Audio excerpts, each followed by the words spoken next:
Bem, pessoal, então hoje a gente inicia o capítulo 6, que é a esquise do olho e do olhar. Ele está. Não, eu ia falar assim, só para dar uma retomada, né? Porque faz um tempo, uma retomada bem pontual, na verdade, né? Que nós ficamos na coisa de TK e automaton, que vai ser retomado, enfim, aqui ele vai falar de distifia, enfim. Mas só para lembrar que quando a gente fala de repetição em psicanálise, a gente está falando do encontro real. E tem uma dimensão. Quando Lacan fala de automaton, é a dimensão dos significantes que retornam, esses que ficam retornando na fala. Então, o que eu achei mais interessante é conformar a coisa do acaso aí, né? Aquilo que que acontece, que parece que foi o destino e que foi o acaso, quando vai ver, estava lá inscrito no inconsciente, né, inscrito nos significantes ali que comandam a cadeia inconsciente. E de que o encontro com o real é ali justamente esse encontro é um desencontro, né? Porque é onde é o que se produz ali a falha, digamos. Só para situar, para a gente poder seguir porque a gente falou muito no início da coisa da íansia, né, de como o inconsciente ele vai ser esse achado que aparece assim, entre uma coisa e outra, ou entre um significante e outro, vamos dizer, algo que surge ali como um achado. E esse topar com o real tem disso, né, de topar com uma coisa que não se esperava, né, estar bom. Perfeito. Eu acabo de mandar lá no seminário 11. Deixa eu ver o que é isso aqui, se é uma tese de doutorado ou de mestrado. O programa de pós-graduação em psicologia é uma. Deixa eu ver o que é Vocês isso. estão escutando bem, gente? É uma tese apresentada ao programa de pós-graduação em psicologia do Instituto de Psicologia da Universidade Federal Fluminense, tá? É um doutorado, então, que se chama Mal Olhado em Lacan, Engodo e Captura. Eu mandei para vocês porque é um trabalho muito bom que ajuda muito a entender isso que vem aqui, agora no Seminário 11, e que ele tem muitas figuras nesse trabalho, e aí eu vou pedir para vocês abrirem lá para entenderem alguma coisa do que Lacan fala de mancha, quando ele vai falar do olhar, tá? Mas vamos lá, vamos seguir. Essa é Essa é demais. demais, né? Então vamos lá. Então, estamos no segundo bloco aqui da divisão do Miller, né? Do olhar como objeto A minúsculo. E o item é o 6, a esquisa do olho e do olhar. Então, nesse início aqui, Lacan, como a Fran está dizendo, retoma um pouquinho dessa ideia da repetição. Ele pega lá a palavra em francês, que eu não sei pronunciar, mas é alguma coisa da ordem de Wiederholung, e, desculpa, em alemão, né, que é o termo do Freud, e que significa repetição, tá? E aí, Lacan vai pegar a referência etimológica dessa palavra, e daí ele diz que a repetição tem a ver com tirar, com puxar, e aí ele diz assim, tirar na sorte. Esse Zwan, que é convulsão em alemão, nos dirige então para a carta forçada. Se há uma só carta no jogo, não posso tirar outra. Eu acho que essa discussão aqui é sempre importante, porque tem a ver com aquela ideia de qual é a nossa liberdade, né? É uma discussão importante. Nós somos livres em que medida, né? Então, somos mais ou menos livres, porque tem a carta forçada, né? A carta forçada, que eu já ia falar a carta roubada, que tem a ver com aquilo que o Freud diz lá da, como é que eles chamam? Da escolha insondável do ser. Ele usa esse termo lá nos primeiros trabalhos dele, eu não me lembro qual agora, que ele diz assim: é uma escolha insondável do ser. Então, ele mantém o termo escolha, que é muito importante. Entretanto, veja só, o que que a gente escolhe? Qual que é a nossa possibilidade de escolha diante? A gente tem possibilidade de escolha, porém tem um discurso que nos cerca, as palavras, os significantes que são de nossa família, do grande outro, né, que nos insere na linguagem. Nós temos esses significantes que estão à nossa disposição. São esses significantes e não outros que estão à nossa disposição. E as nossas escolhas, então, têm a ver com esses significantes que a gente recebe do outro. Então, há uma escolha, né? Mas aí Lacan usa esse termo aqui, a carta forçada. Há uma escolha, mas uma escolha dentro desse universo, dessas pessoas que foram responsáveis por nos civilizar, por nos humanizar, né? Que nos deram esse banho de palavras aí, esse banho de significantes. E me fez pensar, te escutando, Priscila, em um momento, agora né, você talvez saiba exatamente onde o Lacan vai dizer, mas a nossa entrada na linguagem, em um certo sentido, é uma entrada forçada, que ele coloca sob a questão a bolsa ou a vida, não é? Então, e se você escolhe pela bolsa, o sujeito acaba perdendo a bolsa e a vida, né? É, então, assim, o sujeito ele tem que entrar na linguagem e não é, a gente vai pensar, não é em qualquer lugar que a gente entra, né? Os significantes que vão formar o meu inconsciente são, por exemplo, advindos da língua portuguesa, do modo como a língua portuguesa se estrutura e tudo mais, ou daqueles que a Lívia pensou em algo. Teve algo nesse sentido, a gente fala, acho que na chinesa lá no encontro, e essa colonização forçada, então, em algum nível, todos somos colonizados pela linguagem, né? E essa perda de liberdade vem daí também. Pensei nisso, assim. Isso. Esse termo foi usado lá no encontro. Quem estava no encontro pôde ouvir. Somos todos colonizados, né?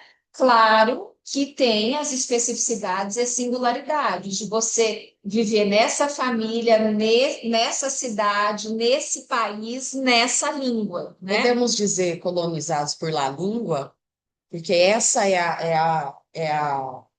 enfim, é primordial, digamos. E aí depois vem o sentido. Vem lá a língua, vem os significantes desprovidos de sentido, e depois esses significantes vão ganhando significados, né? Exatamente, que é essa nossa liberdade. A nossa liberdade é se deparar com a ideia de que o significante ele é amplo. Quem dá o significado é a gente. Então, a gente pode ir mudando os significados que a gente, né, atribuiu originalmente aos significantes que estão ali postos. Ixi, até chegar a isso. Aí ele diz aqui, ó, ainda no comecinho, se o sujeito é um sujeito de significante determinado por ele, podemos imaginar a rede sincrônica de tal modo que ela dê na diacronia, que é no tempo, tá? Nisso que passa do tempo. É sincronia ao mesmo? Assim, eu costumo pensar assim, né? A diacronia vai indo assim, é o deslizamento, né? Na fala, o sujeito vai falando na diacronia. E aí, aqui, nesse eixo, tem os significantes que Um ponto ali, um né? ponto, Um ponto, é. Efeitos preferenciais. Entendam bem que não se trata de efeitos estatísticos imprevisíveis, mas que a estrutura mesma da rede que implica os retornos. É esta figura que toma para nós, através da elucidação do que chamamos de estratégias, o automaton de Aristóteles. E também é mesmo por automatismo que traduzimos a Zwan da Wiederholungszwang, que é a compulsão à repetição, né? Então, ele vai dizer que é isso, então, que a Fran estava falando. O automaton tem a ver com esses significantes que retornam, né? Esses significantes de nossa família, do grande outro que retornam. É isso de que você diz assim, não, de novo eu aqui, de novo eu nisso, de novo eu falando disso. Eu sempre estou falando a mesma coisa, eu sempre estou pensando, porque é isso do automaton, dessa coisa que retorna. Posso fazer?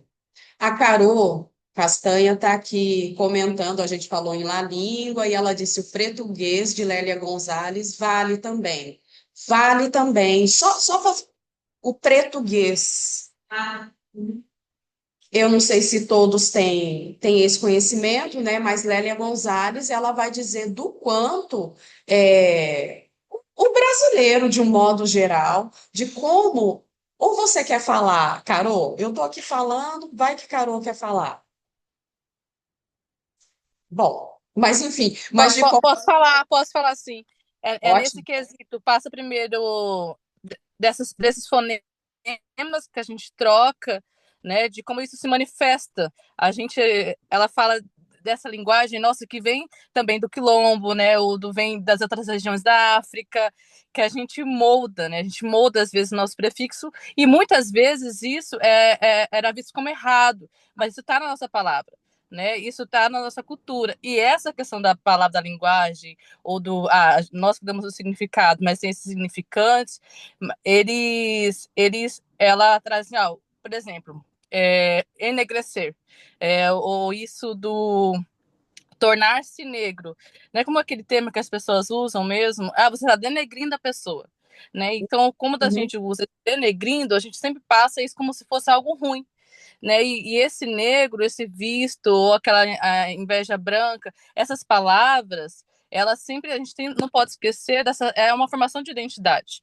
Mas o da Léria é mais nesse conceito de como que a gente faz uma palavra com ritmo. Isso é uma coisa do brasileiro, né? Então a gente também trabalha com isso, é uma coisa nossa, a gente não pode esquecer assim, né? De como essa palavra também passa pelo ritmo. Acho que isso também é da psicanálise, né? Que a gente troca às vezes o R, o L, né? Isso que ela vai estudando assim. E como E, isso a gente tem que cuidar para não fazer disso um preconceito, mas isso é uma história nossa, né? É bem interessante, assim, é algo muito mais profundo do que isso, mas só para a gente ir vendo, né, o que também é nosso, o que a gente pode usar, ou isso mesmo do que a gente está estudando aqui. muito obrigada, Carol. Eu pensei assim, dando continuidade ao que você está dizendo, ao quanto a nossa herança linguística africana, de um modo geral, ela é recalcada, mas do quanto a Lélia traz isso muito bem, né? Do quanto as crianças elas foram criadas, enfim, amamentadas pelas amas de leite negras e que contavam histórias e que traziam os elementos de La Língua, enfim, da La Língua de África, não é? E do quanto isso está em nós, mais ou menos recalcado. Bom, E é isso, a criatividade, a gente já paga a criatividade pela norma culta, né? E a só gente ela fala de uma questão da gente, às vezes, apagar a criatividade pela norma culta. Então, é ela está algo de. falando de apagar a criatividade pela norma culta, pela língua É algo, oficial, isso, branca. é igual eu falo. É, verdade. Exatamente. Olha, hoje eu não trouxe o negócio, fez falta. O microfone é. Microfone. Não, não é o microfone. O que coisa aqui é a Cássio, a JBL. É isso que ia faltar. Mas bom, a gente vai tentando transmitir aqui. Ok. E aí a gente vai para o item 1, então. O item 1 tem bastante coisa interessante que eu vou ler para vocês, tá? E aí depois é que eu vou recorrer a outros autores para a gente entender um pouco o que que o Lacan está querendo introduzir para a gente, né? Então, esse texto é difícil, esse é um texto truncado né? Quem leu viu isso. Mas Eu ia até dizer no começo, né, que se a gente veio até aqui porque a marcação é de um novo capítulo, né? A gente entra aqui no olhar como objeto A minúsculo. E que se a gente estava achando difícil até aqui, a gente vai ver que o buraco é sempre mais baixo, né? Então, ele diz assim: darei mais tarde a vocês os fatos que sugerem que, em certos momentos desse monólogo infantil, imprudentemente qualificado de egocentrismo, são jogos propriamente sintáticos que se fazem observar. Esses jogos saem do campo que chamamos pré-consciente, mas constituem-se, posso dizer, a cama da reserva inconsciente, a ser entendida no sentido de reserva de índios, no interior da rede social. A sintaxe, exatamente, é pré-consciente, mas o que escapa ao sujeito é que sua sintaxe está em relação com toda a reserva inconsciente. Quando o sujeito conta a sua história, age latente o que comanda essa sintaxe e a faz cada vez mais cerrada. Cerrada em relação a quê? Ao que Freud, desde o começo de sua descrição de resistência psíquica, chama um núcleo. Então, a gente fala com o pré-consciente, mas toda a nossa fala está centrada nesse núcleo inconsciente. Esse núcleo que a gente vai demorar muitíssimo, obrigada, Thaís, muitíssimo para cernir em uma análise. Mas então essas coisas que vão se repetindo e que às vezes a gente entende, nossa, estou no mesmo lugar, não sai do lugar, estou falando a mesma coisa. E isso é extremamente importante porque a gente está construindo, estamos, vamos dizer assim, serzindo, pensando em costura, né? Esse núcleo fundamental, tá? Que é inconsciente. Então, a nossa fala, ela está embasada estruturada nesse núcleo inconsciente, apesar de ser pré-consciente, a gente ficar falando e falando. E vocês podem ver, eu acho que isso também é muito claro. Eu tenho cada vez pensado mais nisso. Como a gente é repetitivo, mesmo quando vai fazer exposições em lugares assim, né? Alguém chama a gente para falar, como a gente se repete. Todo mundo tem a sua. Por quê? Porque é isso mesmo, a gente é repetitivo. As nossas falas são muito autobiográficas. Por mais que a gente não deixe isso claro, as nossas falas são autobiográficas. A gente fala daquilo que tem a ver com as nossas repetições, né? Com as nossas coisas.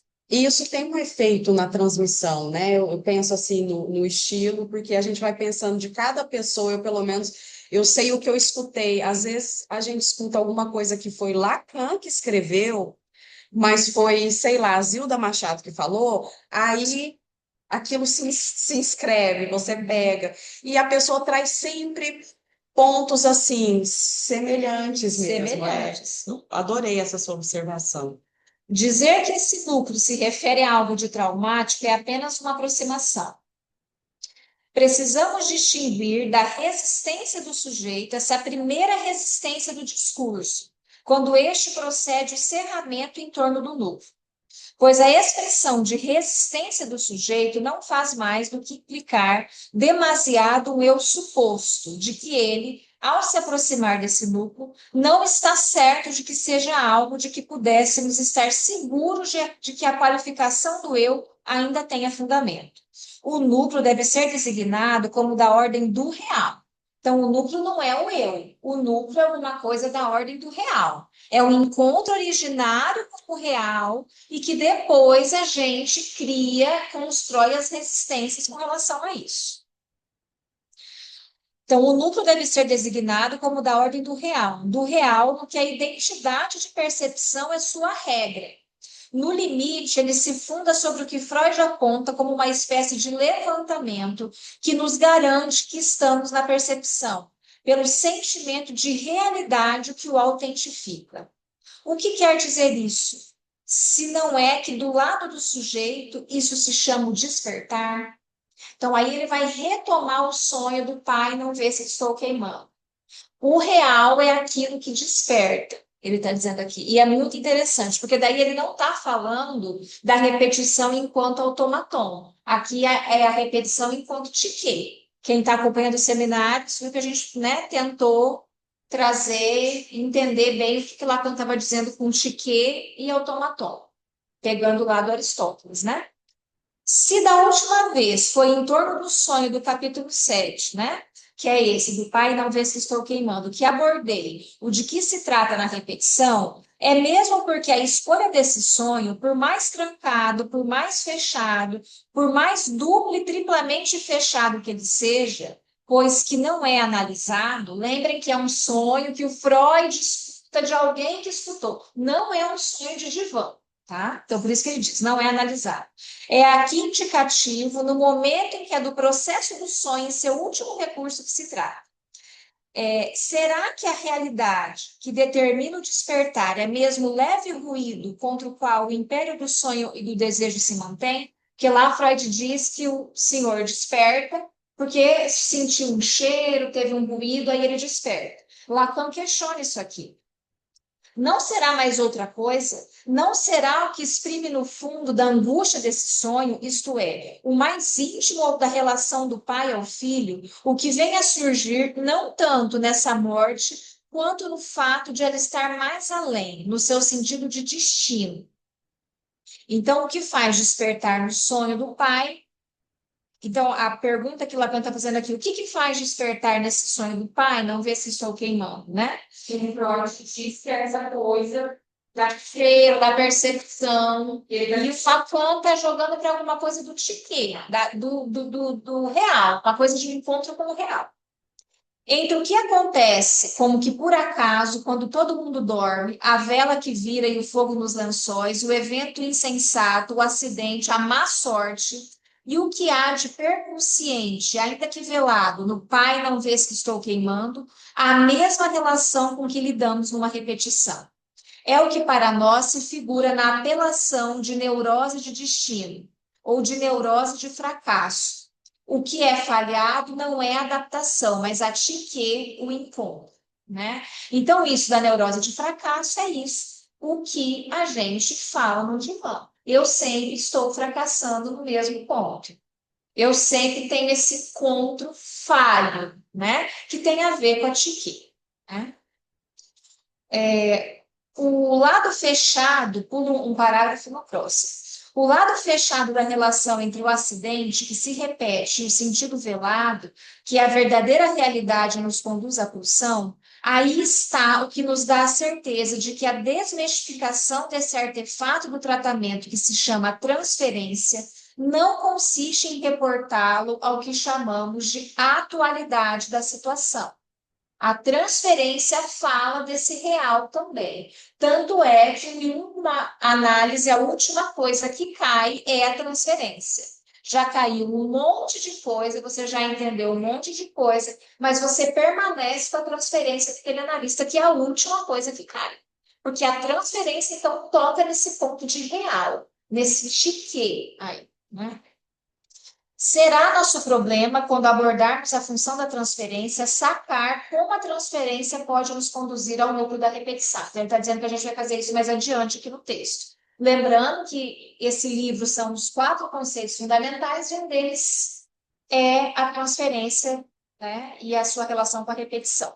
Ele começa, né, com o inconsciente, aí vem com a coisa da ânsia, aí falou um pouco aqui da repetição, com o automaton e tiquê, e com ela ele vai associando aí com a transferência, para no final, eu sempre gosto de lembrar que no começo do seminário, ele diz que a pulsão vai ser o último conceito que ele vai falar alguma coisa, porque é o mais difícil. Sim. É o mais difícil de abordar, inclusive no próprio tratamento, né? O sujeito lidar com a própria pulsão, a gente que está em análise sabe que tem lá suas dificuldades, porque é onde os significantes faltam.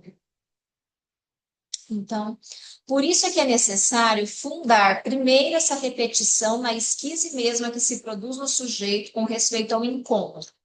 Essa esquise é divisão, tá, gente? Essa esquise constitui a dimensão característica da descoberta e da experiência analítica, que nos faz apreender o real em sua incidência dialética, como originalmente mal-vindo. Então, tem um encontro faltoso, original, inicial, que funda toda a nossa subjetividade. Tudo que a gente constrói, inclusive os significantes, é a partir desse encontro com o real, com alguma coisa do real. Que no nosso encontro passado, só para retomar, porque daí talvez a gente sempre fica pensando num grande evento, né? Tipo, nossa, o que que é? É um abuso?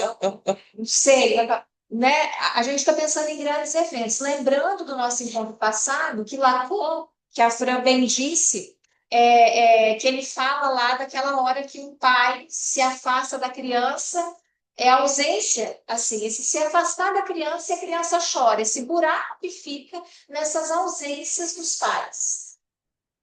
Lacan coloca nesses termos. Só para lembrar Bem pra vocês. lembrado, depois desse buraco que a gente falou, a mãe vai, e quando ela volta, já não é bem já não é bem aquilo, né? Já não completa.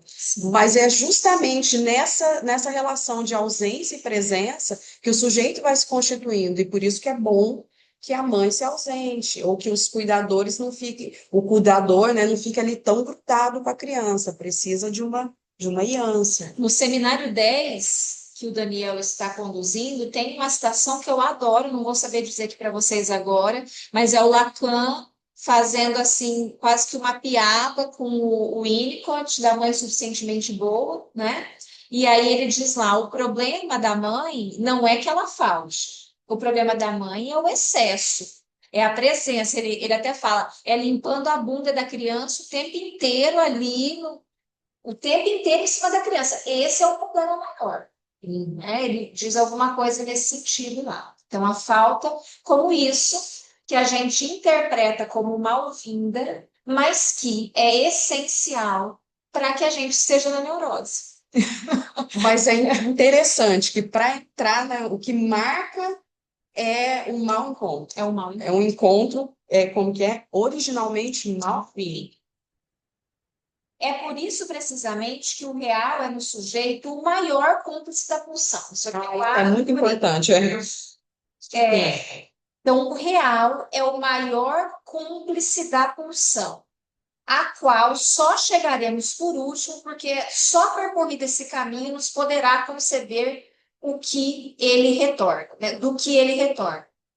Então, Lacan diz, a pulsão é o que eu vou falar por último, porque é muito difícil falar da pulsão, porque a pulsão aí tem essa cumplicidade com o real, né? Então, é muito difícil tocar nesse tema, porque o real é aquilo que não pode ser dito, que não pode ser simbolizado. Então a gente só acossa o real, né? E eu pensei que a pulsão é aquilo que se dirige ao objeto, mas não pega, né? A pulsão, ela contorna o objeto e retorna para o sujeito. E é nisso aí que se dá o Paranauê. O Paranauê. E é por isso que, por mais que a gente quisesse, fique sustentando uma vida toda esse ideal, não existe o objeto da pulsão. O objeto da pulsão é essa coisa pensada por Lacan, que é o objeto A, que na verdade também é da ordem do real, é uma coisa que a gente tenta dizer, tenta falar, mas que então não existe o objeto que satisfaça a pulsão. O que existem são objetos que parcialmente satisfazem as nossas pulsões, e parcialmente sempre. Então, esse mal encontro se repete nesse sentido também. Porque a gente satisfaz, encontra um objeto, se encontra um amor, encontra... Ah, não é isso. Ah, não é isso. Ah, foi bem. Ou qualquer outra coisa, que eu pensei no amor, mas qualquer outra coisa. Vai comer um negócio, ah, e a primeira vez que eu comi estava melhor. Ah, não gostoso. Ah, não sei o quê. Ah, não é isso que eu quero. Outra coisa. Porque é isso, porque não existe o objeto, né? Esse o objeto não existe, porque a função é isso, essa coisa que, como a Fran falou, contorna e volta, mas não pode ser satisfeito. Eu coloquei aqui em finalês. Vocês estão ouvindo? Alto. Fala aqui. É melhor, mas é melhor falar aqui. Eu coloquei aqui nesse parágrafo. Eu questionei isso do real ser o maior cúmplice da porção, no sentido, não sei se eu consegui entender, e aqui, a qual só chegaremos por último. Então, num fim de análise, eu questionei. Pode ser também. Eu pensei por último no texto aqui. Que é o último que ele vai falar, é da pulsão, né? Mas eu acho que tem sentido. A gente conseguir dizer alguma coisa da pulsão. Eu pensei nesse. Porque a pulsão fala da dimensão do gozo, né? Ou em algum momento ele fala em ser de gozo, enfim. A gente não pode consistir o ser. Mas eu acho que tem a ver, sim. E escutando a Priscila, eu pensei, sei lá, eu lembrei do Bauman com a modernidade líquida e tal, pensei nas relações, em como, e não querendo ser conservadora, mas é interessante como, por força do discurso capitalista e tudo mais, sempre se acha, tem essa ideia de que vai haver um objeto, né, que vai tamponar a nossa falta. E isso entra nas relações. É que eu imagino que vocês escutem na clínica, né, como há uma tendência das relações a ficar descartável, assim, a ter como que eu posso dizer, um catálogo de pessoas e na relação. Porque, assim, sempre que a gente imagina, é tudo muito bom. Na hora que você encontra um outro, que aí é outra realidade psíquica confrontada com a sua, esse é o encontro com o real, aí vem, digamos assim, os problemas. E há uma tendência assim, não, esse não é bom, descarta. Esse não é bom, descarta. Como se houvesse. É, exato. Como se tivesse mercado, né? Sim, lógico de mercado mesmo. É uma lógica de mercado. Calma. Sim. Sim, assim, que brinca com a insatisfação, com algo assim, que a castração é de estrutura, mas brinca, digamos, entre aspas, como se ela pudesse não existir, né? Então, aí, isso dá em quê? Onde que eu quero chegar? Em insatisfação das pessoas com amor, porque, enfim, porque o outro não pode te dar tudo o que você quer, né? Que você nem sabe o que é, de verdade. Sabe, Você enfim. nem sabe o que E aí, é que o outro te deu. aí, muitos, ao invés de tentar ali mais um pouco, digamos, não, mas eu vou achar o melhor, eu vou achar, e fica nisso, né? Deslizando metonimicamente. Isso é. Ela se sente lá, mas achei isso, né? Porque ela fala que as mulheres estão empatineiras e os homens vão lá para escolher a melhor. Ela está falando da Valesca Zanello, né? É. Zanello, e da Prateleira do Amor. Cada um na sua modalidade, digamos, como homem ou posicionando-se como mulher. Mas eu Eu penso que sim. Que tem relação com isso. Uhum. Pois, de tudo, por que a cena primitiva é tão traumática? Por que ela é sempre muito cedo ou muito tarde? Por que o sujeito encontra nela ou prazer demais, pelo menos foi assim que primeiro que primeiro concebemos a causalidade traumatizante do obsessivo, ou de menos, como na histérica? Isso é de Freud, tá? Freud vai dizer que o encontro traumático é cedo demais ou tarde demais, com prazer demais ou com prazer de menos, né? Por que ela não desperta logo o sujeito, se é verdade que ele é tão profundamente libidinal? Por que o que acontece aqui é distiquia? Por que a pretendida maturação dos pseudo-instintos é transfilada, transvasada, transfixada de tíquico, eu diria do termo tique? Então ele está dizendo assim, por que é um mau encontro? Por quê? Ele mantém essa pergunta e ele vai respondendo com as lições, tá? Então, por que é um mau encontro, esse encontro original? Por que é uma distiquia, né? Tiquia aqui pensando que tiquia é esse encontro, e aí tem a distiquia, que é o encontro negativo, e a eutiquia, que é o encontro positivo, né? E é um encontro consexual. Com o sexual, né? Se a cena primitiva é traumática, está no meio do próximo parágrafo. Fato factício. Um fato factício. O que é isso, um fato factício? É algo que não é real, mas sim inventado. É um fato, veja só, é um fato. Mas por que inventado, gente? Isso aqui é importante. Nós não temos acesso a essa nossa origem traumática. O que a gente faz é ir construindo ao entorno disso e deduzindo a partir dos sonhos. É uma construção em análise, tá?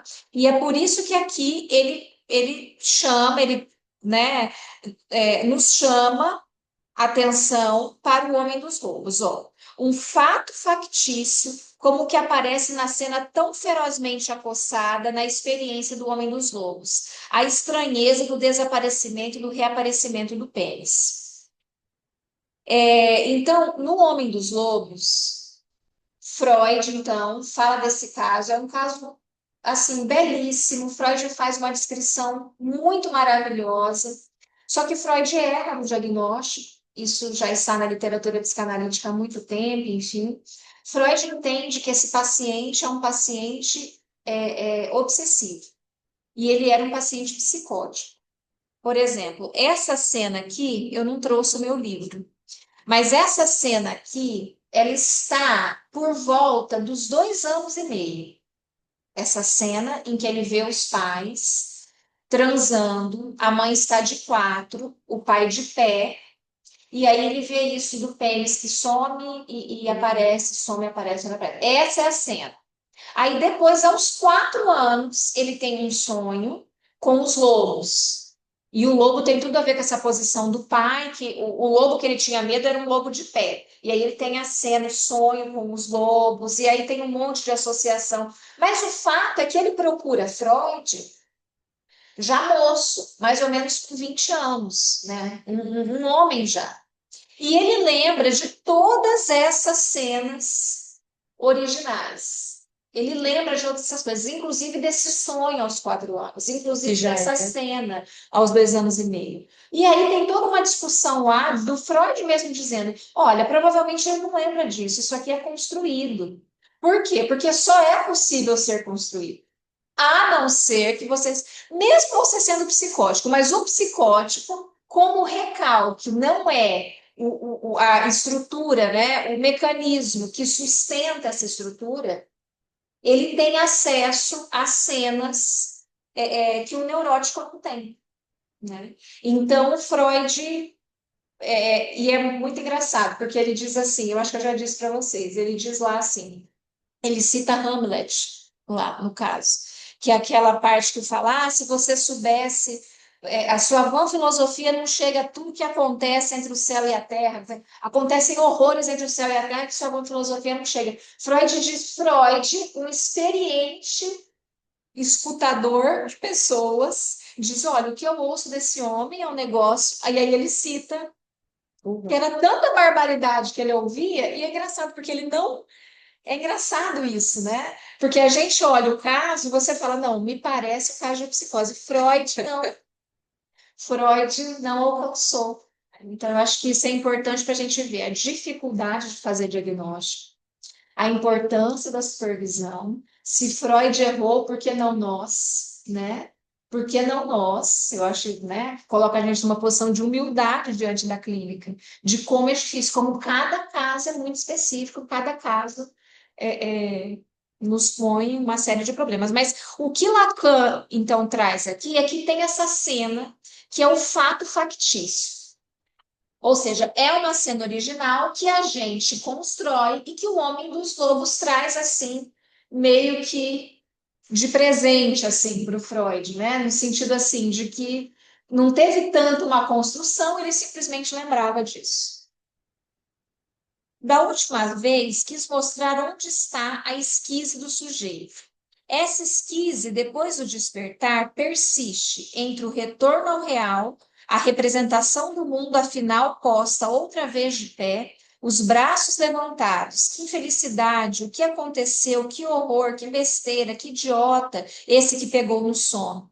E a consciência que se retrama, que sabe que vive tudo aquilo como um pesadelo, mas que a si mesmo se agarra a si mesmo. Sou eu que vivo tudo aquilo. Não preciso me beliscar para saber que não estou sonhando.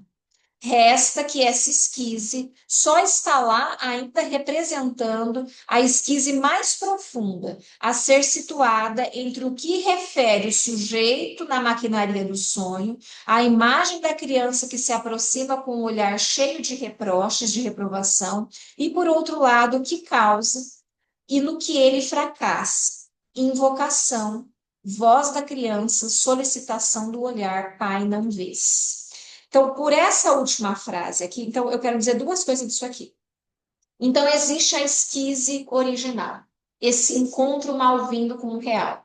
Tudo que da nossa historinha individual acontece depois, nesse sentido da esquise, faz referência a essa esquise original. O que eu estou falando? É que tem infâncias mais e menos terríveis, tem acontecimentos mais e menos terríveis, mas todos os acontecimentos mais ou menos terríveis fazem referência a essa esquise original, que está posta para todo sujeito, para todo sujeito. Então eu queria dizer isso, e aqui também nessa última frase, né? Então, o que que fracassa? Isso aqui que eu acho importante, ó. O que fracassa? Invocação, que é a pulsão invocante, e solicitação do olhar, que é a pulsão escópico. Então, nós temos três objetos pulsionais. O objeto oral, quatro objetos, falei três? Quatro objetos: objeto oral, objeto anal, o olhar e a voz. O olhar e a voz são bem mais difíceis de, de falar sobre, de simbolizar, de dizer sobre isso, tá? É por isso, eu acho que também por isso que Lacan vai começar com essa coisa do olhar aqui, para dizer do real, né? O olhar tem uma coisa aí de real, assim como a voz. Então, ó, no que ele fracassa, invocação à voz da criança e solicitação do olhar. Pai, não vês, são as duas coisas. É uma criança invocando com sua voz e uma criança dizendo não vês, que alguma coisa do olhar falha, né? E é por isso também que Lacan acha esse sonho tão magnífico, fala de tantas coisas e traz, então, em uma frase, aí esse pedido e, ao mesmo tempo, esse mau encontro, né? O não vês. E vejam assim, porque essa é uma novidade que Lacan traz. A gente está acostumado com Freud, né? Tem a fase oral, a fase anal, a fase fálica. Então, os objetos orais, né? Esses da alimentação, leite e tal, a fase anal, tem cocô, enfim, as fezes. E fica talvez um pouco mais difícil de pensar no sujeito como assujeitado, né? Quando a gente pensa na pulsão, olhar e voz como pulsão, a dimensão de assujeitamento do sujeito ao grande outro, eu tenho a impressão de ficar mais evidente. Também acho. Principalmente, e se a gente vê nas falas básicas, o olhar do meu pai, o olhar da minha mãe, no depoimento. Oi, Fábio. Achei que você fosse falar da jovem homossexual, Ah, porque é o momento do mal olhado do pai, o mal olhar do pai. que ela Exatamente. cai como objeto. Do olhar do pai como um olhar, eu não sei se é isso que ela diz lá, mas que é assim, um olhar vazio, um olhar de eu não tô mais nem aí. Tô nem aí para você, né? Um olhar que ela não reconhece ali o amor do pai, e aí que ela se joga. Mas você ia falar. Eu ia falar do depoimento, do testemunho da Isabela Ledo, que tem essa coisa da voz, do ruído. Eu estou falando, gente, mas é para fazer já um convite para vocês. Ela vai vir falar aqui no Mato Grosso do Sul em Ano que vem. ano que vem, Ano que vem, no ano que vem, mais provavelmente. mais ou menos, ela foi recentemente nomeada e ela fez o primeiro testemunho dela lá nesse encontro de Maceió e foi uma coisa muito maravilhosa, mas muito maravilhosa, que causou assim nas pessoas quem estava lá. Vocês têm um testemunho, né? Dizer de como ela pode dizer do seu fim de Do seu amar.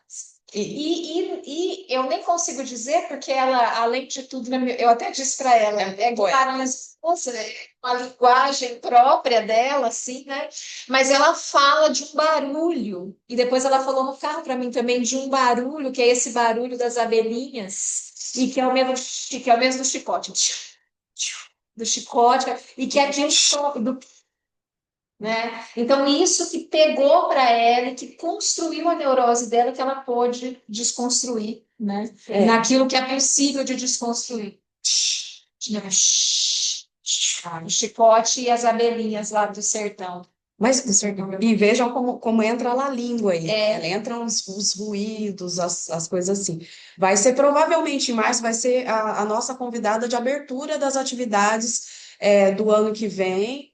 E se alguém ainda não está sabendo, o encontro nacional vai ser sediado, hospedado pelo Fórum do Mato Grosso do Sul e vai ser em Bonito. Então, Por favor, galera. Chat organize, exatamente. Vai ser, já vamos falar as datas. Nós temos em julho o encontro internacional, que será em São Paulo, e aí em novembro, naquele feriado do dia 19, que é da Consciência Negra, será o nosso encontro nacional. Esse que agora foi em Maceió, o ano que vem vai ser em Bonito, né? Então, Mas vai ser em novembro. novembro, Tempo até lá. para organizar tudo. Então, Brenda, Isabela Ledo.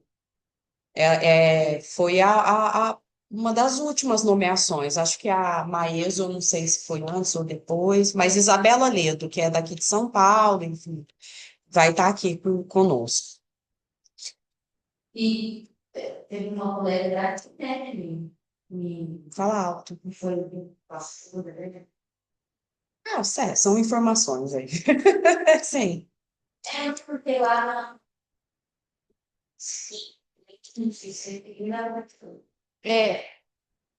Vamos então agora para o item 2, tá? O item 2, então, agora ele vai entrar com essa coisa do olhar, que é uma coisa que o item 2 e 3 é bastante difícil, então eu recorri a outras, né, para a gente entender o que o Lacan estava falando aqui, a outras referências. Ele começa fazendo uma homenagem a Maurice Merleau-Ponty, né, não sei nem se é bem assim que se fala o nome dele, é esse filósofo que dialogou com Lacan, que esteve e que tinha morrido, né? E ele então tem essa publicação que foi a última dele, eu acho que até, acho não, é uma publicação póstuma, tá? Pegaram os últimos escritos dele, que é o Visível e o Invisível. Eu comprei no Kindle para ler alguma coisa disso, né? E aí vou dizer aqui para vocês então. Então ele faz uma análise disso do olhar pelo viés da filosofia, mas é claro, já contaminado pelas questões do Freud, do Lacan, com quem ele dialogava, né? E aí ele vai dizer assim, ó, ele diz assim, não, vou começar por aqui. Como garantir que a percepção é diferente do sonho? Ele faz essa pergunta, né? Ah, não, eu não estou aqui agora, eu estou no livro, e isso, visível e o invisível. Ele diz assim: cada um de nós tem um mundo privado. Tais mundos privados não são mundos a não ser para o seu titular. Há um único mundo, e não é sobre ele que se abre a nossa percepção. Ele está dizendo assim: então, o que existe não é sobre o que existe que se abre a nossa percepção. Cada sujeito tem o seu mundo particular. O nosso olhar, então, nunca é puro. Ele diz alguma coisa nesse sentido. A gente já olha por meio do significante. A gente já enxerga coisas por meio daquilo que a gente já tem no nosso escopo de discurso, nosso significante, nos discursos maternos, paternos, enfim. Eu achei isso aqui muito, muito forte, assim, né? De pensar. De pensar. É claro que isso é uma obviedade, mas a gente não para, às vezes, para pensar no ovo, né? Como o nosso olhar também é limitado. Eu acho que isso, por isso também que quando vem um artista e pinta uma coisa tão linda e tem um olhar, como o nosso artista aqui do nosso estado, desse quadro aí, aquilo toca a gente, né? Aquilo toca, porque parece não, que foge desse olhar que é o nosso e que é tão limitado. A fotografia, eu acho que tem isso, né? Aí ele diz assim, ó. Há uma proximidade absoluta e uma distância irremediável entre o sujeito e o mundo. Vou repetir. Há uma proximidade absoluta, porque estamos no mundo, fazemos parte do quadro do mundo, depois ele vai usar essa ideia do quadro. Então, há uma proximidade absoluta e uma distância irremediável entre um sujeito e o mundo. E aí ele fala de fé perceptiva. É ótimo, né? Fé perceptiva no sentido assim, das nossas crenças, a gente enxerga aquilo que a gente acredita, como a gente é limitado. Eu acho que o tempo inteiro mostra isso, como que a gente é limitado. O ser humano é extremamente limitado, né? E Pode falar. não, termina. Depois. Sou ao mesmo tempo aquele que vê e aquele que é visto pelo mundo. Há um narcisismo, isso tudo é o filósofo, tá? Há um narcisismo fundamental de toda a visão. A visão se exerce também, se recebe das coisas. A visão se exerce e também se recebe das coisas. E aí tem a ideia de luz como visão. A luz como alguma coisa que nos vê, né? Então, e aí ele diz assim Mesmo também. porque para ver a gente precisa da Da luz, luz. né? É ela que retorna do objeto para o olho e faz ele ser visto. E ele diz assim também, ó. Ao mesmo tempo, é verdade que o mundo é o que vemos e que, contudo, precisamos aprender a vê-lo, né? Nos ensinam a ver o mundo, a gente aprende. E isso é muito importante, porque se a gente for pegar os livros que a gente lê o livro do Bauman e ele nos ensina a ver o mundo de determinada maneira. A gente lê o livro da Lélia Gonzalez, né? E ela ensina a gente a ver o mundo de outra maneira, e por aí vai, né? Então, como isso a gente aprende a ver, e como a visão, ela não é livre, para usar o termo que eu já tinha usado, ela não é livre, ela é aprendida e também tem isso de uma coisa que não se vê. É isso que o Lacan está pegando aqui disso do. Eu peguei um outro texto aqui, que eu vou ler para vocês. Esse texto é do Ronaldo Manzi Filho, O Impossível Anonimato da Visibilidade, um diálogo entre Merleau-Ponty e Lacan, né? Aí ele diz aqui, ó. É este um dos cernes da filosofia de Merleau-Ponty, e onde reside o interesse de Lacan em tal teoria. Notemos, primeiramente, que Lacan se volta ao fato de sermos seres olhados no espetáculo do mundo, como se houvesse um olhar que nos cercasse, um olhar exterior fora de nós. Lacan lembra, aliás, da famosa descrição de Sartre do sujeito que é flagrado olhando pelo buraco da fechadura. Mas é em Merleau-Ponty que Lacan encontra uma radicalização dessa descrição ao afirmar que este olhar não emana de nenhum par de olhos em particular, mas está sempre presente devido a um narcisismo fundamental da própria visão. Entre o sujeito que está no buraco da fechadura e aquele que está atrás da porta, surge uma terceira figura, que muda o campo de força e nos leva a pensar como esta posição parece estar sempre operando. Presente, mas invisível. Uma experiência que denuncia como nos sentimos olhados por outrem, sem nem mesmo ver seus olhos, né? A gente se sente olhado e a gente escuta isso na clínica, parece que eu estou sendo observado, e aí tem na psicose esse fenômeno absoluto do delírio, né, de estar sendo observado, um delírio de perseguição. Né?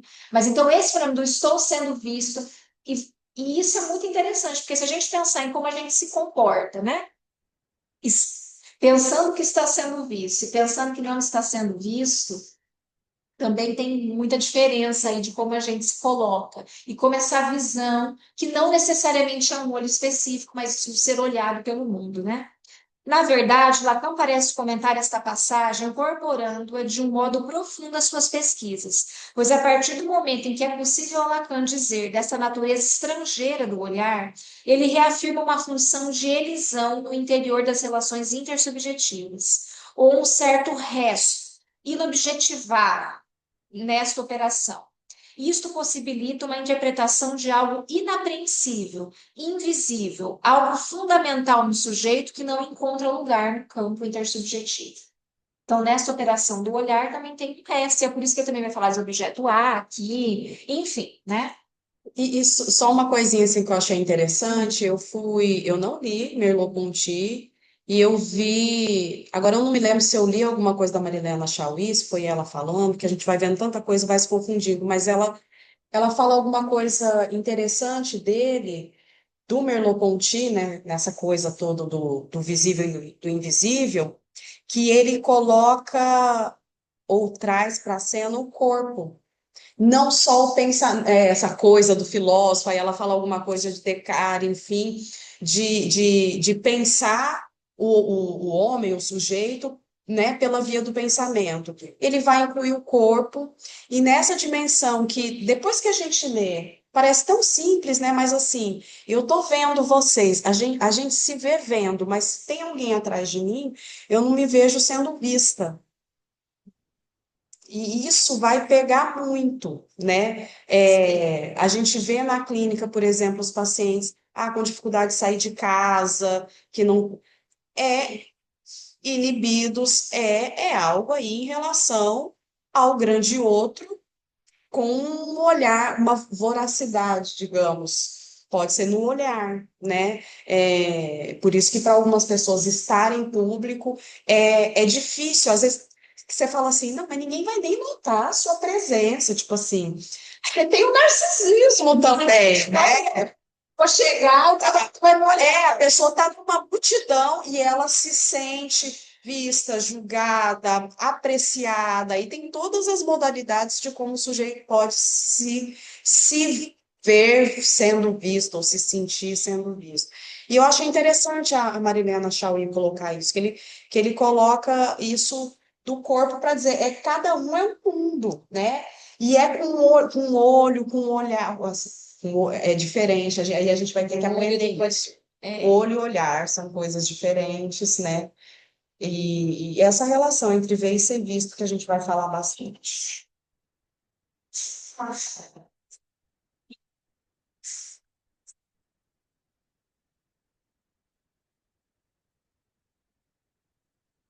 É do.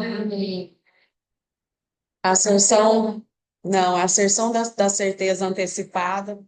Não, não é dos três prisioneiros? Está na asserção da certeza antecipada e é um título enorme. É, mas aí já entra a coisa subjetiva mesmo, do sujeito usar o outro, não é usar, é para mostrar de como a gente se reconhece no semelhante e precisa, né, de um terceiro, digamos. Mas nesse silogismo dos três prisioneiros, é a partir do reconhecimento no outro que o sujeito pode dizer eu sou. Era mais ou menos isso. Então, Lacan diz aqui, Merleau-Ponty dá agora o passo seguinte, porque ele fala da fenomenologia da percepção, que é um texto dele, e agora desse o visível e o invisível, onde ele dá esse passo, forçando os limites dessa fenomenologia mesmo.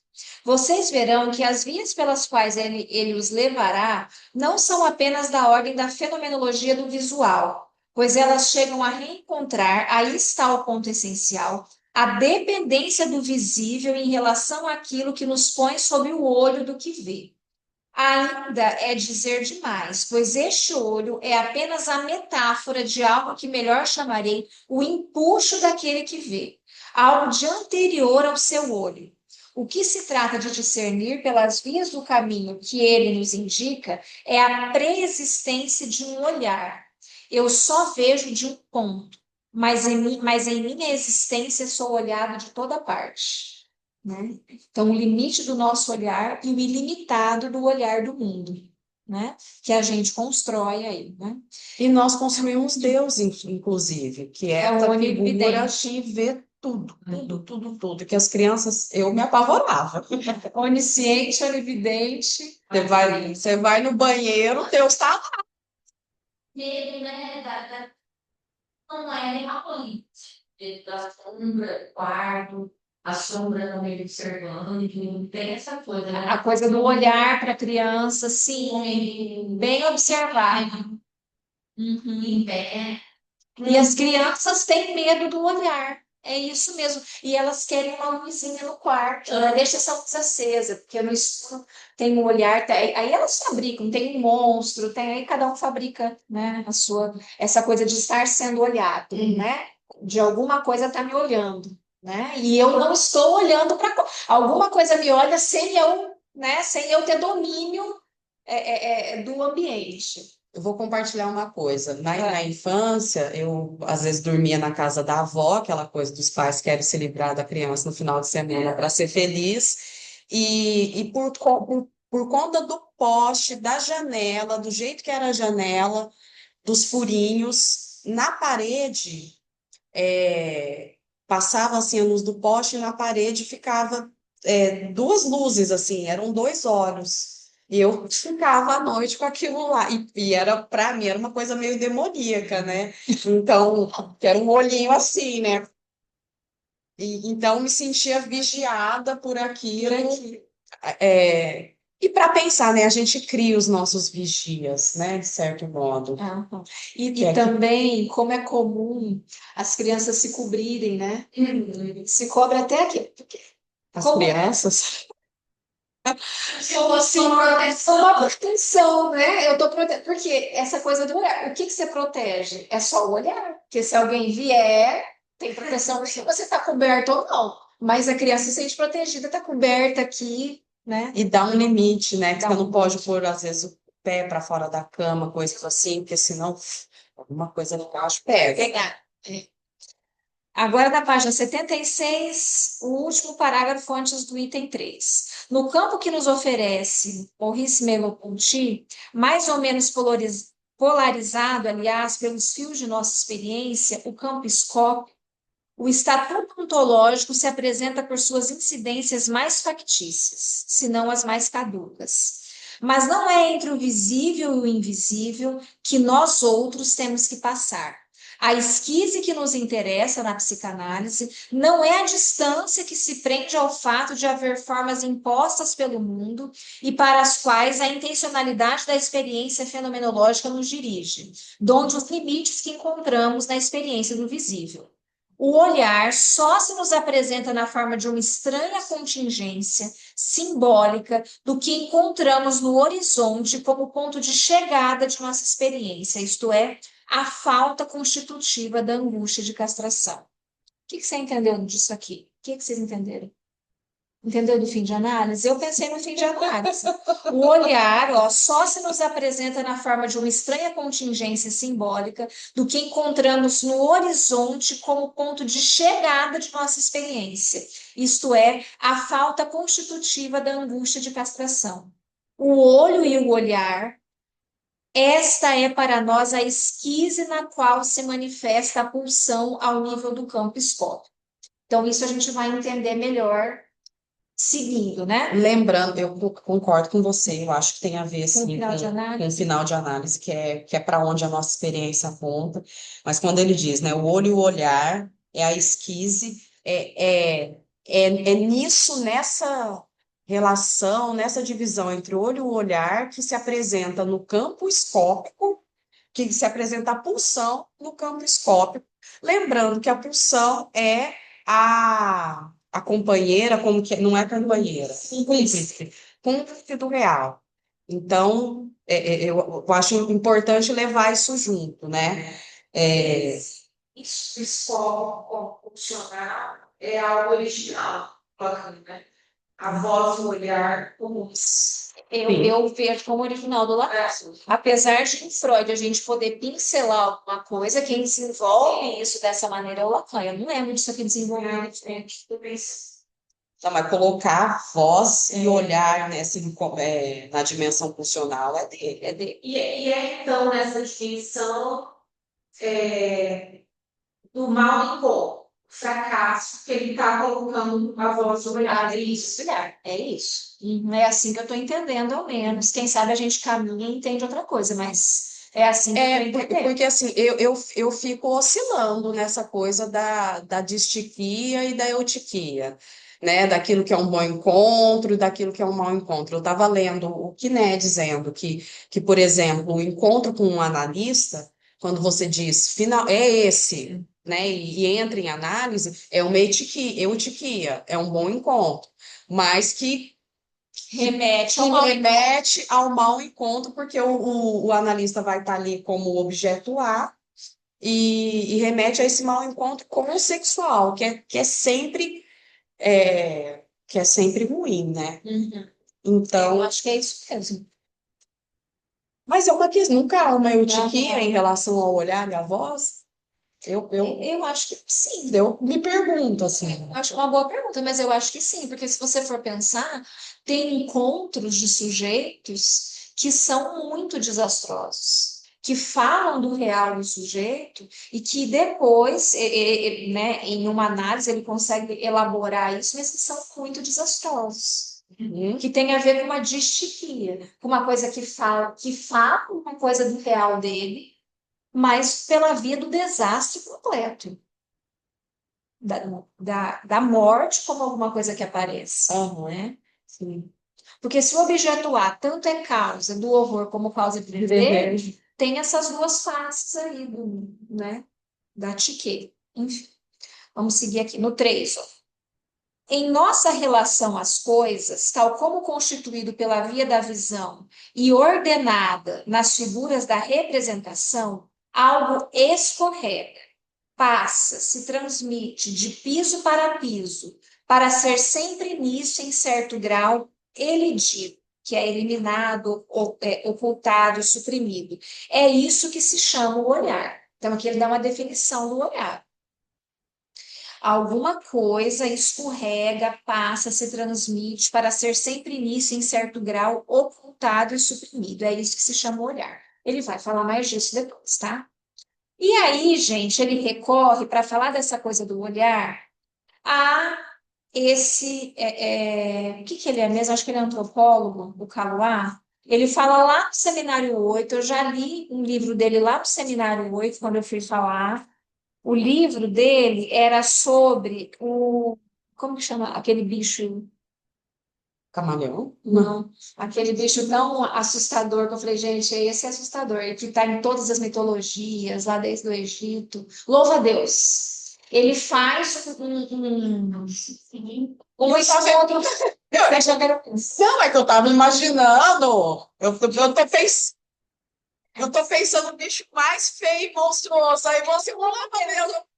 Mas não, eu louvo a Deus. Se vocês olharem, bom, depois que vocês saírem daqui, vão lá pesquisar o louva a Deus de perto. Vocês vão ver.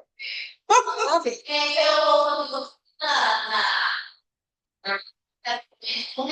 Come. A fêmea come o macho. Então, a fêmea. Olha, se achar que ele estava lá rezando. Né?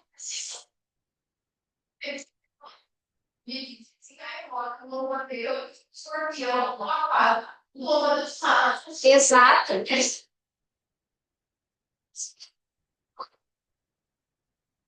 Que, gente, louva a Deus é um negócio assustador. A sorte que ele é pequenininho. Porque ele é assustador. Ele não tem medo de nada, ele vai para cima, ele olha. É o pitcher dos insetos. Ah, tá. O livro que eu tinha lido dele se chama. Ah, tá. Ali é Maria Clara Lima, precisou sair. Tá bom. O pior bicho, ó, a Brenda Magela, o pior bicho. Então, esse Roger Caluá aqui, ele tem um livro que se chama O Mito e o Homem, que é um livro excelente, que eu li lá no Seminário 8. Então, eu já tinha lido esse livro dele, e lá ele fala dessa coisa do louva-a-Deus. Como que o louva-a-Deus teve essa potência, né, de falar e de estar em culturas diferentes para falar do horror, inclusive. Esse é quase um bicho místico, né? Tem gente que diz, não pode matar o louva-a-Deus está lá rezando, mas aí tem todos esses horrores aí, desse bicho que tem até no Egito, tem louva-a-Deus que se encontrou lá nas tumbas de tanta importância que tinha essa coisa do louva-a-Deus, né? Em várias culturas diferentes, tá? Mas eu só queria achar o nome do livro. Esse outro livro que o Lacan cita aqui agora no Seminário 11 se chama Medusa e Companhia, né? E aí, nesse livro, deixa eu achar aqui, ele diz assim, ó, então, eu me embasei nessa tese de doutorado que eu enviei aí para vocês, tá? Então, ele diz assim, ó, o olhar como algo que toca no desejo, no objeto causa de desejo e na castração. No mimetismo, e aí ele cita esse Caluá, né, no decorrer aqui, o olhar ganha uma dimensão semelhante ao que este alcança na dimensão simbólica do homem. O que é o mimetismo, gente? Então, Caluá, filósofo, aborda o mimetismo sob 3 rúbricas. O que é o mimetismo? É a camuflagem. Lembram de animais Então, agora nós estamos no campo da etologia. Animais que se camuflam. E aí, se vocês pegarem aqui, nisso que eu mandei para vocês, na página 17, tem aqui uma figura muito bonita de aqui é o quê? É um tigre, é um tigre, né? É um tigre camuflado. Encontraram aí na página no 17? trilho, acho. No trilho, na página 17 do texto. Isso é um exemplo de camuflagem, por exemplo, que é o que acontece no meio animal, tá?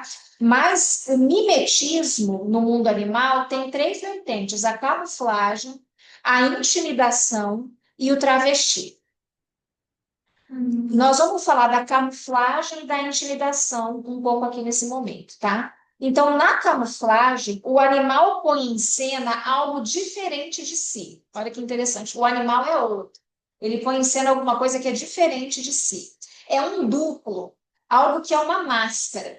Então, o animal veste uma máscara para se camuflar. Para que ele se camufla? Ou para fugir de algum predador, ou para pegar uma presa. Ele se camufla. O engodo, o engano, então, é a dimensão essencial do mimetismo, onde, por ver-se não sendo visto, se desconhece uma situação real, onde se é visto, não vê. Isso está na página 17. Então, Isso é lindo. você se vê não sendo visto. Você está aqui. Vocês acharam a figurinha aqui? Então, você está aqui. Ele aqui, ele se vê não sendo visto. Ele acha que não está sendo visto, mas ele não está sendo visto de um ponto específico. Pode ser que atrás dele tem um monte de predadores olhando para ele. Então, vou repetir. O engodo é a dimensão essencial do mimetismo, onde, por ver-se não sendo visto, se desconhece uma situação real, onde se é visto, não vendo.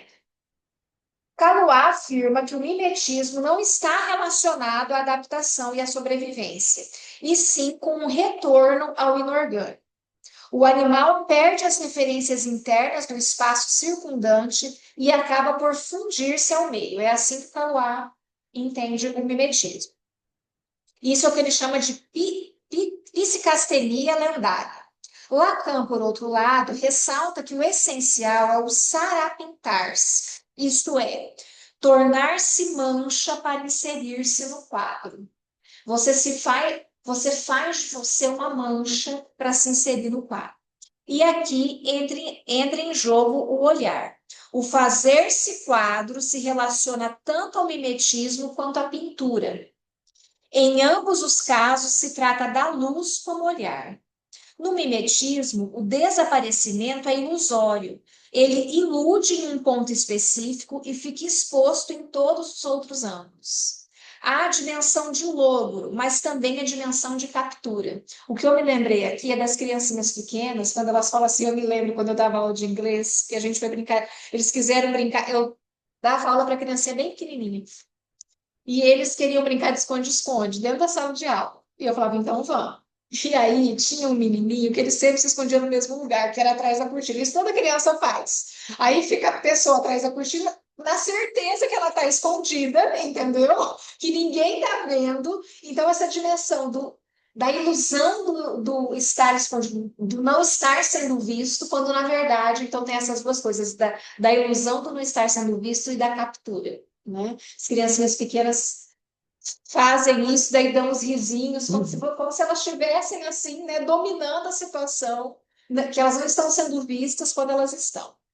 A luz para Lacan está vinculada em um excesso. Ela inunda, preenche, transborda. Que é a luz e o olhar, tá? Essa luz, dada a natureza de sua intensidade, solicita um obstáculo, um anteparo.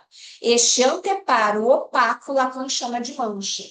Então, a mancha, que a gente vai ver muito ainda aí para frente, tem a ver com um anteparo, com um obstáculo, a isso do olhar, da luz do olhar que inunda, que transborda. Eu lembrei do Nutal, que eu vou ele é tão assim confiante na camuflagem dele, que faz que você pode chegar a ver cair. É aquele do Que legal, adoro esses. Ele é confiante, né? Ele é confiante nós também, confiando na nossa camuflagem, né? você podia mandar foto no grupo, porque ele é tá, impressionante, porque e ele parou num tronco e ficou assim, né? Tipo, sim, e realmente É assustador. é assustador. Só que assim, eu só identifiquei ele porque o quando ele parou, ele ainda não faz dele, mas ele tava com fronte, chegava e mexia. a Alexandra falou aqui, eu só vi um tigre quando Priscila falou, só via o universal e não o particular. Vamos lá para a página 38 agora dessa tese, que ali é do crustáceo que se faz mancha, ó, só para a gente entender essa ideia de mancha. Tem uma fotinha do crustáceo embaixo, e em cima ele ali, que a gente não consegue ver que tem um crustáceo ali. É ele se fazendo mancha, na 38. A figura 14 e a figura 15. A 15 é do crustáceo. E a 14 é ele ali, né, completamente no quadro, né? Na imagem, no quadro. Aí é o quê? É camuflado? Mancha. Não. É camuflagem, mas é essa ideia de mancha, né? Sim. Crustáceo que se faz mancha, para se camuflar, né? Tá. Inscrição no quadro é entrar no espetáculo do mundo. O que é se inscrever no quadro, que o Lacan vai dizer aqui? É entrar no espetáculo do mundo. Tornar-se espetáculo com o mundo. Não como espectador separado, mas como criatura olhada, capturada pela luz. Eu achei isso aqui muito bonito, né? Que é isso, a gente entra no universo humano, capturados pela luz, a gente tem que dar o nosso passo, né? Se colocar no mundo como olhado aí, né? Então, a luz oferece tanto a capacidade de ocultamento como de captura, né? Com isso da mancha. Na página 41 tem os flamingos e os avestruzes. Se vocês forem ver também, é uma coisa incrível ali, ó. Ai, parece um quadro Parece mesmo. um quadro mesmo. É. Mas é um quadro mesmo. Tanto que esse cara é criticado. Gente, o celular, ó, Então, aqui, ó, olhar falha. ambos estão expostos a um olhar que os capturam, se tornam um efeito desse olhar, enquanto se acreditam invisíveis. Aí, Marielle, confiante. Enquanto se acreditam invisíveis, ou seja, o engodo imaginário faz escapar o real que o olhar engendra. O que pode ocorrer é um mau encontro, o que torna o animal sujeito a uma exposição completa de si. Então, essa camuflagem pode dar certo ou pode dar muito errado, né? Isto é, a dimensão da contradaptação. Dito de outro modo, quando Lacan menciona a inoperância e a contraadaptação do mimetismo, nos parece que ele quer colocar em relevo que algo da relação do animal com a luz falha, introduzindo desse modo o olhar como tique. E aí, na página 44, ele fala dos ocelos, que é muito importante, vão lá, dos ocelos do Caluá. Página 44, olha lá, ó. Que eu acho que tem a ver com o que a Fran via lá no quarto da... Essa coisa dos ocelos, dos olhos, né? Que parecem olhos, que estão... Então, isso aqui, daí já não é mais o mimetismo enquanto... Como é que é aquelas coisas que eu falei que é aqui? Enquanto camuflagem, mas enquanto intimidação. É o mimetismo para intimidar, para deixar você com medo, né? Os ocelos teriam dado origem... Então, isso aqui que está nessa página 45 aqui, que é da borboleta coruja, isso aqui é o que se chama de ocelo. E aí o Caluá diz que o ocelo teria dado origem ao mal-olhado e ao mito da medusa. O mal-olhado, vocês sabem que é uma coisa que vem, eu acho que é uma coisa que acompanha o humano a vida toda, e aí tem benzeção para mal-olhado, aí esses dias tinha um meme na internet, né? Felizmente, mal-olhado existe, senão como eu explicaria meu fracasso? Como mal-olhado existe? Estão jogando o olho gordo para cima de mim, né? É o olho gordo, é a seca pimenteira. Eu ouvia isso de, tem uma planta na sua casa, chega alguém com mal olhado, de repente a planta morre, né? Porque é isso essa coisa do mal olhado. Então, o Caluá diz, de onde que vem isso? Vem desses ocelos aqui. E daí o mito da medusa, né? Lembram da medusa? Que o olhar petrificava, a medusa com aquelas, né? cabelo de cobrinha lá, e que o olhar, e que o Perseu, aí tem toda uma história, né? Uma interpretação que o Perseu é uma coisa que põe um limite, né? A esse olho que petrifica, que o Perseu é quem consegue cortar, né? Cortar a cabeça da Medusa, e aí várias pinturas importantíssimas de pintores célebres, né? Perseu com a Medusa, com a cabeça da Medusa na mão, enfim. O mimetismo dos ocelos estão na categoria de intimidação, que é comportamentos que espantam ou paralisam agressores ou presas. Então, tem a ver com esse olhar que congela e mata. E o próprio olhar da coruja, né? A coruja fica com aquele olharzinho. Tem gente que tem medo de coruja, que fala que se uma coruja olhar, não sei o que, é porque alguém vai morrer. Todos esses mitos que têm a ver com isso do ocelo, que tem a ver com isso do olhar. Mas Que não dá conta. essa borboleta, enfim, eu não sei, vocês não tinham medo também daquelas borboletas grandes?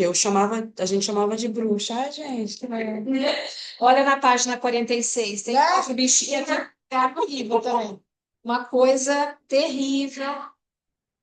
Na 46. Deus, eu tô achando vários aqui que eu olho e penso assim, ó.